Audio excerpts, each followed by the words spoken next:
ఏలూరు జిల్లా జంగారెడ్డిగూడెం డివిజన్ పరిధిలో పలు నేరాలకు పాల్పడిన కోన శ్రీనివాసరావు, విత్తనాల గణేష్, విత్తనాల దుర్గా సాంబశివ అనే ముగ్గురు నేరస్తులను జంగారెడ్డిగూడెం పోలీసులు అరెస్టు చేశారు.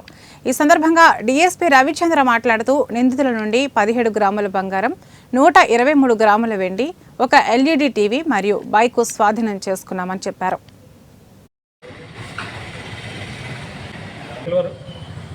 ఒక టీవీ, సెల్ ఫోన్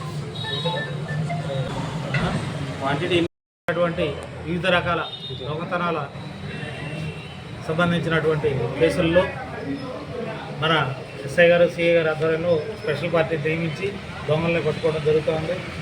అదే క్రమంలో గత రాత్రి కూడా ఒక ముగ్గురు దొంగల్ని అరెస్ట్ చేయడం జరిగింది.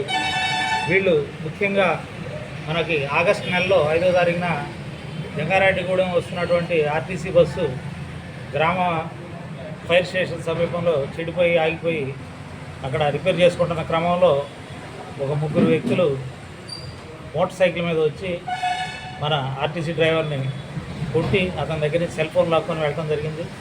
ఈ కేసు తీవ్రత దృష్ట్యా అప్పుడు ఎస్పీ గారు దీని మీద ప్రత్యేక దృష్టి సారించి స్పెషల్ స్క్వాడ్స్ కూడా వేసి వీటి మీద ప్రత్యేక చర్యలు చేపట్టడం జరిగింది. దాని ఫలితంగా నిన్న మనం ముగ్గురు ముద్దాయిలను కూడా అరెస్ట్ చేసి దానిలో ఈ కేసులో పోయినటువంటి చోరీ సొత్తును రికవరీ చేయడం జరిగింది. ఈ కేసే కాకుండా దీంతో పాటుగా మరో 2 కేసులు కూడా వీళ్ళ దగ్గర నుంచి తీసుకోవడం, రికవరీ చేయడం, 2 కేసుల్లో ప్రాపర్టీస్ కూడా రికవరీ చేయడం జరిగింది. వీళ్ళు ముగ్గురు కూడా విత్తనాల శివ, విత్తనాల గణేష్, కోన శ్రీనివాసరావు ముగ్గురు కూడా జంగారెడ్డిగూడెం వాస్తవులు. ఇవి చెడు స్నేహాలు బట్టి ఇలాగా రకరకాల దొంగతనాలకు వెళ్తున్నటువంటి వాళ్ళు చాలామంది ఉన్నారు. ఈ సందర్భంగా ఇట్లా చెడు ఉన్నటువంటి యువత మీ మీద ప్రత్యేకమైన నిఘా ఉంటుంది కాబట్టి